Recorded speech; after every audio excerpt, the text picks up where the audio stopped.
नमस्कार। Number one Bharat news channel में आप सभी का स्वागत है। आज 5 नवंबर 2023 है और आज जो है जन अधिकार पार्टी के राष्ट्रीय अध्यक्ष श्री पप्पू यादव जी मधेपुरा की धरती पर आए हुए हैं। बीएन मंडल स्टेडियम में उनका जो है कार्यक्रम चल रहा है। बहुत सारे उनके कार्यकर्ता और जनता जनार्दन सभी बीएन मंडल स्टेडियम में उपस्थित हैं। देखिए क्या कुछ कह रहे हैं जाप प्रमुख पप्पू यादव जी। तब आपके जेब में पैसा क्यों नहीं होता है? क्या ये जिम्मेदारी एमएलए की नहीं है? क्या ये जिम्मेदारी एमपी की नहीं है? नरेंद्र मोदी जी, आपका कोई एक काम 2 करोड़ रोजगार में आपने 10 लाख रोजगार नहीं दिया। किसान 900 को मार दिया, लेकिन आप कानून वापस लिए, किसान को बर्बाद कर दिए। आपने रोजगार नहीं दी। आपने नोटबंदी के तहत पूरे भारत के किसानों और आम आदमी को बर्बाद कर दिया। कोई एक अच्छा काम मोदी जी आप बताइए, कोई एक अच्छा काम, कोई एक अच्छा काम। भारत की जीडीपी दुनिया का सबसे नीचे, भारत की अर्थव्यवस्था दुनिया का सबसे नीचे, भारत की जीएसटी सबसे खराब, भारत की पॉलिसी सबसे कमजोर। चाइना का नाम नरेंद्र मोदी जी आपको हिम्मत नहीं होती है। आप पाकिस्तान का नाम इसलिए लेते हैं कि आपको राजनीति करनी होती है। मुसलमान का नाम आप इसलिए लेते हैं कि आपको वोट चाहिए। हर पार्टी सिर्फ वोट की सियासत करती है। मैंने कभी वोट की सियासत नहीं की। मैंने हमेशा रिश्तों की सियासत की। मैं हमेशा आवाम की सियासत किया। मैं हमेशा इंसानियत का सियासत किया। मैंने कभी जाति नहीं देखा। मैंने कभी किसी जाति को ठेस नहीं पहुंचाया। पटना में जादव नहीं थे, या तो लाला था, या तो बाइस था, या तो गरीब लोग थे, या तो ऊंची जात के लोग थे। जहां 11 दिन अपने मां की तरह मैंने सेवा की। कोरोना में मैंने जादव को नहीं, भारत के मुल्क के हर शहरों में कोई ऐसा जाति धर्म मजहब के लोग नहीं होंगे जिनको मैंने रेमडेसिविर नहीं पहुंचाया, जिनको मैंने ऑक्सीजन नहीं पहुंचाया। सिंगल आदमी है जो अपने कर्तव्यों के पद से नहीं विचलित हुआ।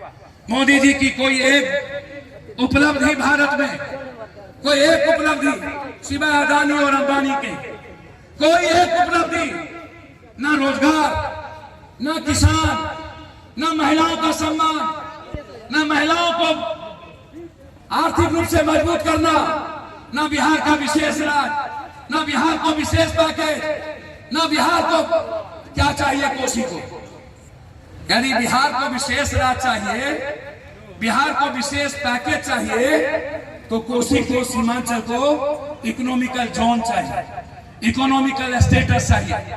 हमको भी दीजिए आप आर्थिक आजादी। कोसी और सीमांचल को सबसे ज्यादा स्पेशल स्टेटस की जरूरत है। दुनिया में सबसे ज्यादा कोई गरीब है तो कोसी है। दुनिया में सबसे ज्यादा कोई गरीब है तो सीमांचल है। दुनिया में सबसे ज्यादा कोई अशिक्षित है तो सीमांचल है। दुनिया में सबसे ज्यादा पलायन करता है मजदूर तो सीमांचल और कोसी है। दुनिया में सबसे ज्यादा बीमारी है दमा, हैजा, टीबी, कैंसर तो कोसी है।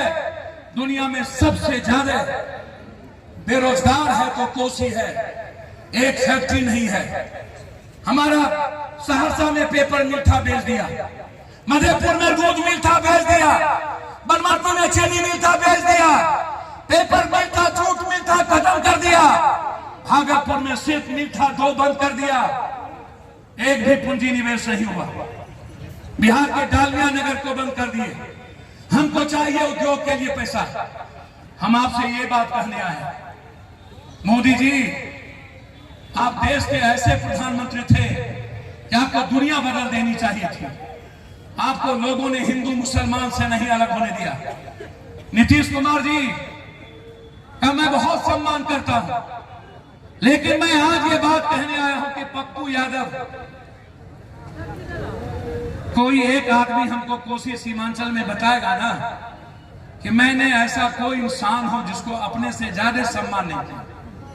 मैं कोई एक ऐसा छोटा आदमी, गरीब आदमी या हमारा बच्चा, हमारे उम्र का 14 साल का लड़का जिसको मैंने हाथ ना जोड़ा, कोई एक ऐसा परिवार जिसके लिए मैं हमेशा मजबूर नहीं हूं कि उसके लिए उसकी गहरी चिंता मेरे भीतर नहीं है।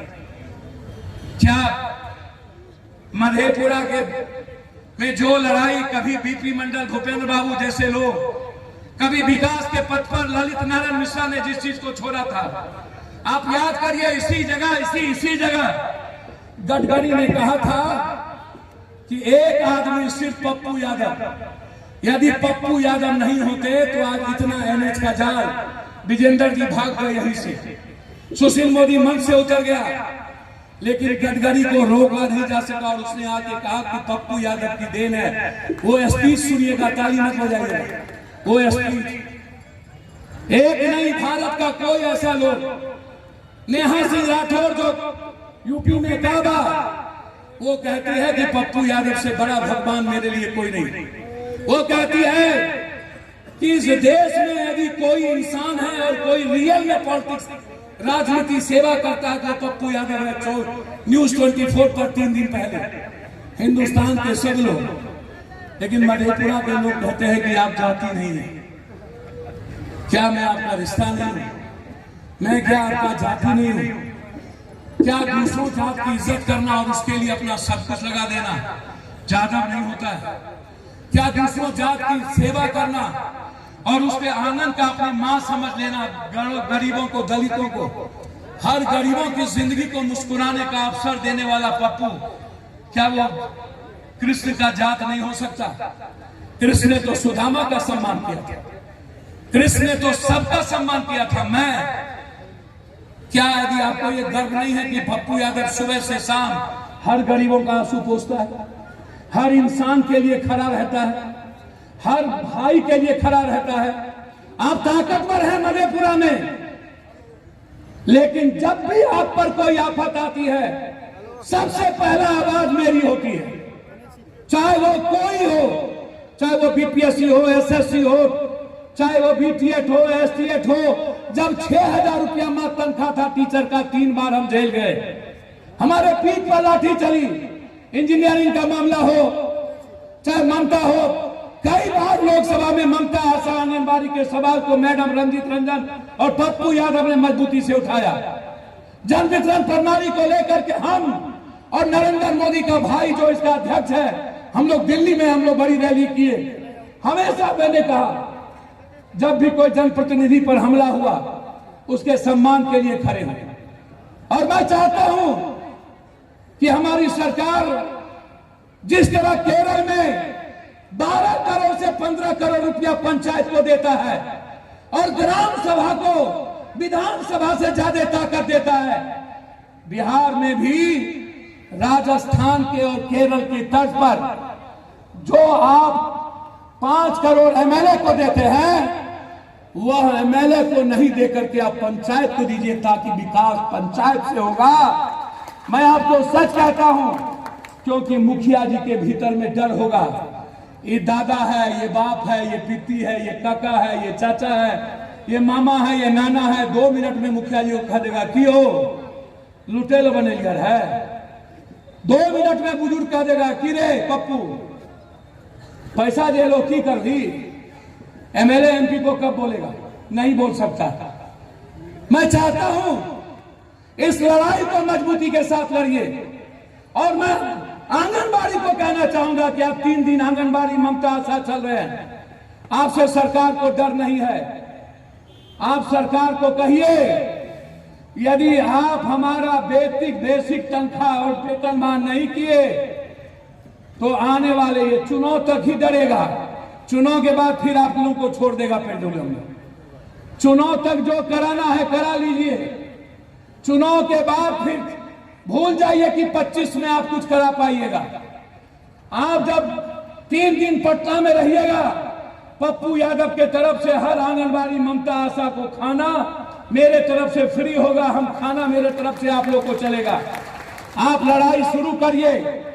आप सरकार को ताकत दिखाइए, आप मरने और लड़ने की जज्बा से जाइए, आप आवाज दीजिए। काम के बदले वेतनमान। यदि 10 बजे से 4 बजे पप्पू यादव काम करता है और हमको 1 लाख टका, हम तो बच्चों से ज्यादा काम करते हैं। मेरी तनख्वाह तो विधायक एमपी से ज्यादा होनी चाहिए। कहिए ना, उठाइए। हम तो कहते हैं टीचर का तनख्वाह यदि सही में बिहार के बच्चों का निर्माण चाहता है तो कम से कम 60,000 रुपया से ऊपर होना चाहिए, ताकि टीचर को कभी सोचना ना पड़े, अभाव में ना हो, डरा हुआ ना हो। टीचर का तनख्वाह इतना मिले ताकि दिन रात टीचर अपने किताब में पढ़े। पाठक जी, ताली मत बजवाइए, ताली मत बजवाइए। आप जिस विभाग में गए वो विभाग डूब गया। आप शराब में गए, बर्बाद हो गया। घर घर शराब बकने लगा। आप बालू में गए, सारे माफिया बालू में चले गए। आप शिक्षा में आए हैं ना, 38,000 विद्यार्थी कॉलेज में नामांकन और 19 रूम, न लैब, न टेक्नीशियन, न बच्ची के लिए शौचालय, न पंखा, न कूलर, और 42% टीचर की बहाली नहीं है। हिम्मत पाठक जी, जितने टीचर की बहाली हुई है उसको एक बार मात्र 20 टीचर को आप एग्जाम दिला करके सीसीटीवी कैमरा में एक बार पास करवा के हमको दिखा दीजिए, दिखा दीजिए आप पास करवा के। आप भाषण देते हैं। मात्र 15 से 20% टीचर ऐसा होगा जो जीनियस होगा, उसके बाद या तो पप्पू यादव का पैसा होगा। आप ताली मत बजवाइए। 11,000 जीडी कॉलेज में 18,000 बच्चे हैं, मात्र 9 रूम है। बच्चे पढ़ने जाते हैं, बस टाइम पास करता है। आप कहते हैं हाजिरी भर लो। अरे पाठक जी, हाजिरी भरा लेगा। जिस वक्त हाजिरी भरेगा सीसीटीवी का कैमरा ऑन का ऑफ कर देगा और हाजिरी भरा करके चला जाएगा। आप देख लीजिएगा। सिर्फ हाजिरी मत बढ़ाइए, आप बिहार के एजुकेशन की बात करिए। मैं जिस दिन आऊंगा, मैं आपको वचन देता हूं, जितना पैसा लगेगा सरकार का लगाएंगे, लेकिन कोचिंग हम आने वाले बच्चों को फ्री देंगे। वैसा कोचिंग देंगे, तो कोटा में कोचिंग नहीं मिलता हो, वैसा कोचिंग बिहार में हम देंगे। हमारा संकल्प, हमारी लड़ाई इस मुद्दों को लेकर के है। हमारा लड़ाई जाति को लेकर, हिंदू मुसलमान को लेकर के नहीं। हमारे भीतर जज्बा है हर घर के गरीबी बदलने का। हमें नफरत है गरीब सबसे। आपको क्यों नहीं नफरत है? आप क्यों नहीं गरीबी मिटाते हैं? मैं मिटा दूंगा। है मेरे भीतर जज्बा, जो बिना MLA के दुनिया की मदद कर सकता है, हर विषय पर जो खड़ा हो सकता है। आप कभी सोचिएगा, जिस दिन मधेपुरा, कोसी, सीमांचल के लोग मुझे अपने घर का बेटा मान लिए, उस दिन दुनिया का इतिहास क्या होगा, सोचिएगा। आज भी सरकार मोदी की हो या नीतीश जी की, सरकार जिसकी भी हो, नीतीश जी, अस्पताल में यदि 7 लाख रुपया किसी का बकाया है, आप भी फोन करिए, मैं भी करता हूं, सुनेगा पप्पू यादव की, आपकी नहीं सुनेगा। ये लिख लीजिएगा। नीतीश जी, मैं आज भी कह रहा हूं, इंस्पेक्टर राज है इस बिहार में, 2 राज है, और ये दोनों गुंडा राज से बड़ा, एक है इंस्पेक्टर, एक है नेता। नेता को औकात है किसी वीडियो कलेक्टर एसपी से बात करने की? पाठक जी, ताली बजवा लिए और मंत्री जी को बेइज्जत करते हैं। मैं तेजस्वी जी से कहना चाहूंगा कि जिस सरकार में मंत्री का सम्मान न हो, उस सरकार कमजोर हो जाता है, जनता का अपमान होता है, क्योंकि जनता वोट देती है आपको। कलेक्टर को वोट नहीं देता है कोई। कलेक्टर मालिक बन जाता है, एसपी मालिक बन जाता है। एसपी कलेक्टर वीडियो नौकर है, मालिक कोई है तो जनता है भगवान। जिस दिन मैं आऊंगा उस दिन नेता आपका सेवक होगा, कलेक्टर एसपी आपका नौकर होगा, जनता मालिक होगा। यही पप्पू यादव का राज है। मेरी लड़ाई यहां पर है। बेईमानी हो लेगी, कोई आय प्रमाण पत्र, मृत्यु प्रमाण पत्र, जन्म प्रमाण पत्र, CI, CO, collector, BDO, DCLR, ADM, कोई घर उजाड़ देगा गरीब का? पहले हम गरीबों को जमीन देंगे। मेरी औकात है। आज सरकारी जमीन भी कलेक्ट्रेट में जाकर के रजिस्ट्री हो जाता है। ये कहां से? सारा सरकारी जमीन, जाति जनगणना हुआ है ना, जाति जनगणना में 63% है ना अत्यंत पिछड़ा 14% यादव है ना, तो दीजिए ना 14%, 63% भारत में अत्यंत पिछड़ा को मुख्यमंत्री दीजिए ना। भारत में 19% से 20% दलित को मुख्यमंत्री दीजिए ना। 17% मुसलमानों को मुख्यमंत्री। जाति जनगणना का मतलब किसी जाति को ठेस पहुंचाना नहीं है। 10% आरक्षण ऊंची जात को दिया गया, ये सही था। यदि वो सही था तो 63% अत्यंत पिछड़ा को आरक्षण बुलाइए। नीतीश कुमार जी विधानसभा और जो नंबूद्री पात तमिलनाडु में अलग और मुदरई में जो 63% से 67% आरक्षण किया गया, आप पिछड़ा और अत्यंत पिछड़ा को 63% करिए ना।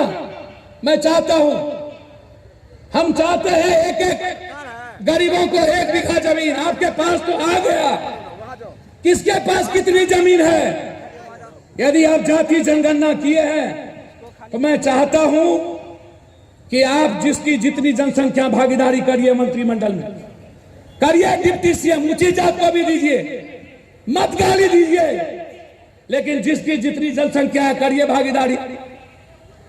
नहीं करेंगे, जिस दिन हम आएंगे निजी क्षेत्र में आरक्षण लागू कर देंगे। मैं आपको गारंटी के साथ कहता हूं, जिस दिन, क्योंकि भारत में अब नौकरी नहीं मिलेगी, ना बैंक, ना रेलवे, ना किसी में सिपाही और टीचर के अब नौकरी किसी में नहीं मिलेगी। इसीलिए निजी क्षेत्र में आरक्षण जरूरी है। मैं चाहता हूं नीतीश जी एक हिम्मत जुटाइए और भारत में जो आपने कभी किया था, महिलाओं को एकल पद पर, अत्यंत पिछड़ा को एकल पद पर, आज जरूरत है रोजगार में निजी क्षेत्र में आरक्षण की। आज जरूरत है 63% अत्यंत पिछड़े और पिछड़ों को आरक्षण की। आज जरूरत है राजनीति में हिस्सेदारी और भागीदारी की। हम उसकी बात करें। हम चाहते हैं हमारी सरकार हो, लेकिन आप तो हमको ही अपना नहीं समझते। मधेपुरा में इतनी बड़ी ताकत, आप सरकार बनाते हैं मधेपुरा के लोग। मधेपुरा में इतनी हिम्मत है, कोसी में, सीमांचल में, ये 7 जिला, खगड़िया 8 और मिथिला का 4, ये 8 और खगड़िया 9। हम क्या मांगते हैं? हम कहते हैं मुझको विशेष पैकेज, हम कहते हैं मक्का और मखान की फैक्ट्री, हम कहते हैं मांस की फैक्ट्री, हम कहते हैं मधेपुर के तरह दूध की फैक्ट्री, गुजरात के तरह, क्योंकि डेनमार्क के बाद सबसे ज्यादा दूध कोसी और सीमांचल में, डेनमार्क के बाद सबसे ज्यादा मखान दुनिया में कोसी और सीमांचल में, डेनमार्क के बाद सबसे ज्यादा मक्का कोसी और सीमांचल में, डेनमार्क के बाद सबसे ज्यादा दलहन और तेलहन कोसी और सीमांचल में। दीजिए ना हमको बाढ़ से मुक्ति। क्या हुआ 10,000 करोड़ रुपया? क्यों मैं नहीं लड़ता हूं? क्यों मेरे भीतर लड़ने की हिम्मत नहीं है? क्यों मैं ईमानदार नहीं हूं? क्यों मैं गरीबों को देने की कुव्वत मेरे भीतर नहीं है? क्यों मैं गरीबों की जिंदगी नहीं बदल सकता हूं? क्यों मैं आम आदमी के आंसू नहीं पोंछ सकता हूं? है हम में हिम्मत। मैं पर बैठिए मोहन जी, मैं कर सकता। मेरी लड़ाई आपको लेकर, मेरी लड़ाई सियासत को लेकर नहीं है। जब भी मैं मधेपुरा आता हूं मैं दिल से टूट जाता, बस वही जाते, छोड़िए ना सर, नहीं खाना खा के जाएंगे, सबका खाना है, सारे नहीं, मैं 5 मिनट में बात खत्म करूं। सबका खाना है। शायद प्रशांत जी ने मुर्गा भात कर दिया, हमको आश्चर्य लगा जब हम सुबह सुने। भैया हमने कहा भात दाल, भातो दाल है, भात दाल तरकारी भी है अलग और मुर्गा भात भी कर दिया। यही हमको मंडल जी कहने आए। खाना हम तो 38 साल में खाना कभी नहीं खाए मंडल जी, हम तो आधो करछुल नहीं खाते हैं, हम तो कॉफी पे पी के रहते हैं, लेकिन लड़ने की हिम्मत तो हमारे ही भीतर है। खाना जो ज्यादा खाता उसके भीतर क्यों नहीं? हाँ, मैं इसीलिए दूसरों के कंधों पर राजनीति करना मुझे नहीं आता। मैं आपके भरोसे जीना चाहता हूं, मैं आपके भरोसे दुनिया। आपने लालू यादव जी को बनाया है, हम कब कहते हैं कि आप लालू यादव जी को छोड़ दीजिए? आप नीतीश कुमार को बनाए, हम कब कहते हैं आप नीतीश कुमार को छोड़ दीजिए? क्या लालू यादव, नीतीश कुमार जी की जो राजनीति आज 60 सालों से चल रही है, क्या उसमें नीति है? भैया आप हटिए तो छोड़ा, क्या उसमें नीतीश कुमार और लालू यादव के बीच मधेपुरा का, पूर्णिया का बेटा पप्पू यादव नहीं आ सकता? क्या हमारे भीतर यादव नहीं लिखा हुआ? क्या मैं पिछड़ों का बेटा नहीं हूं? क्या मैं सभी जात का सम्मान नहीं करता हूं? मैं सर्वेश बाबू आपसे जानना चाहता हूं, आप लोगों के साथ सिर्फ सियासत के लिए सब राजनीति करता है, मैं जज्बात और इमोशंस के साथ आपके साथ राजनीति करता हूं। मेरा इमोशनल फीलिंग है आपके साथ, मेरा जज्बात का रिश्ता है आपके साथ। मैं इंसानियत का, मैं और लोगों की तरह जात को गाली देने का काम नहीं करता। मैं आपसे पूछना चाहता हूं कि मेरा रिश्ता आपको कभी पाक और साफ से कुछ लगा? मेरे रिश्ते में आपको कभी लगा कि हम दोनों एक मां के खून के तरह नहीं है? मेरे रिश्ते में कभी आपको लगा कि चंदन बाबू और आपके पिता में कोई फर्क है? हम तो चाहते हैं कि जो नए उम्र के जनप्रतिनिधि है वो आगे बढ़े, वो एमएलए एमपी बने, हम बन लेंगे। भीड़ हीरो नहीं बनाता, हीरो बनाता है मुद्दा, हीरो बनाता है विचारधारा। मैं जब कभी बुरे संकट में रहा, हमेशा जब हम पूर्णिया गए तो पूर्णिया ने कहा ये कौन है? बोला ये मेरा बेटा। पूर्णिया ने कभी जाति नहीं देखी।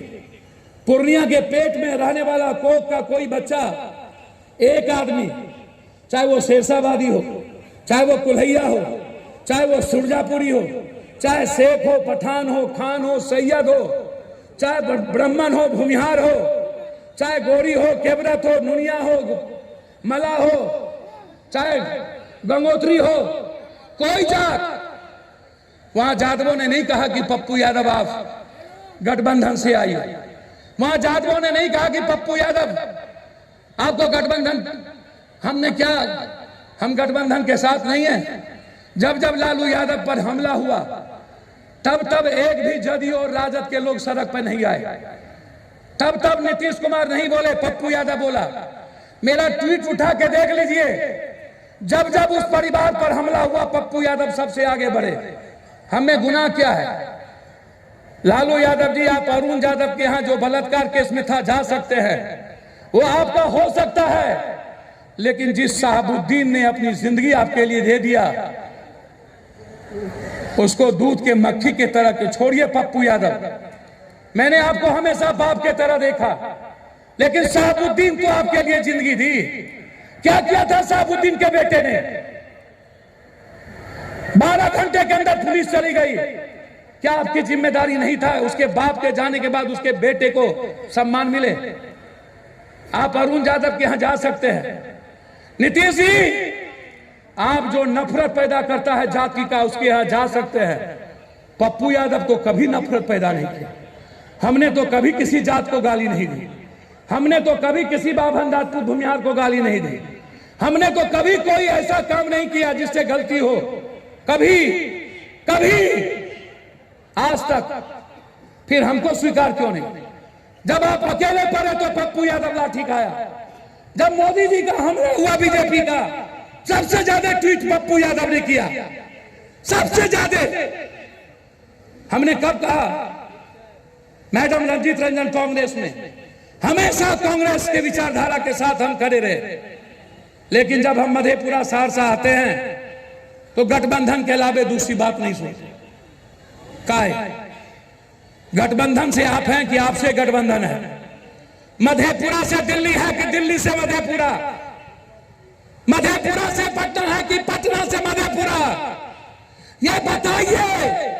छोड़ दीजिए पप्पू यादव को, हम बन जाएंगे जहां बनना होगा हमको, लेकिन अपनी ताकत का एहसास कराइए, ताकि आपकी पहचान पटना में नहीं, पटना वाले आपकी पहचान मधेपुरा में करें। बताइए मुखिया जी, पूछे आपसे पटना वाला कि बताइए आप क्या चाहते हैं। बताइए प्रमुख साहब, आपसे पूछे दिल्ली वाला। हम तो औकात बता के रखते हैं दिल्ली पटना का। जब भी हम एमएलए एमपी बने हैं, जो हमने चाहा वही किया। वैशाली को लाना था लाए, हम सफर को लाना था लाए, राजधानी को लाना था लाए, 14 ट्रेन हमने चलाया। कोरोना के बाद सहरसा से लेकर के सब ट्रेन बंद हो गया। क्या यहाँ के एमपी एमएलए को हिम्मत नहीं थी? क्या ये औकात नहीं था कि ट्रेन को रोका जा सके? जानकी नगर में जानकी हमने ठहराव किया था, बंद हो गई। राजधानी का ठहराव किया था, बंद हो गई। काहे? हम तो चाहते थे पूर्णिया में उपराजधानी बने। हम तो चाहते थे पूर्णिया में किसी भी कीमत पर हाईकोर्ट का बेंच बने, सहरसा में एम्स खुले, पूर्णिया और भागलपुर में एयरपोर्ट बने, मीरपुर में एक एयरपोर्ट बने। हम तो चाहते हैं कि पूर्णिया और कोसी सीमांचल का एक भी गरीब, 1,68,00,000 लोग बाहर जाते हैं मजदूरी करने, 1,68,00,000 सरकारी मुताबिक, और लगभग मौत से आते हैं। क्या ये ताकत का एहसास नहीं कराइएगा दिल्ली पटना को? मधेपुरा का भाग विधाता दिल्ली वाले नहीं, मधेपुरा का भाग विधाता यहाँ का युवा बने, यहाँ का बुजुर्ग बने, यहाँ की मां बने, यहाँ की बहन बने, यहाँ का गरीब बने। कोई तय ना करे दिल्ली पटना, हिम्मत ना करे आंख दिखाने की, डरे मधेपुरा से। जब आपका मंत्री को चपरासी नहीं पूछता हो, फिर आपको कौन पूछेगा? कौन पूछेगा? एक मंत्री नया में बन के आए थे सहरसा में, उनके यहां एक बड़ा आया तो कुछ लोग तीरंदाज कर रहे थे, और अभी हाल फिलहाल उठा के जदयू के सबको छू। अरे भाइयों याद रखिएगा, एक तरफ जदयू राजद का झंडा होगा, एक तरफ पप्पू यादव का झंडा। राजद और जदयू के झंडा से ज्यादा सम्मान पप्पू के झंडा को ना मिले बिहार और देश में, मेरे पैदाइश में फर्क होगा। हम उसी दिन राजनीति से संन्यास ले लेंगे।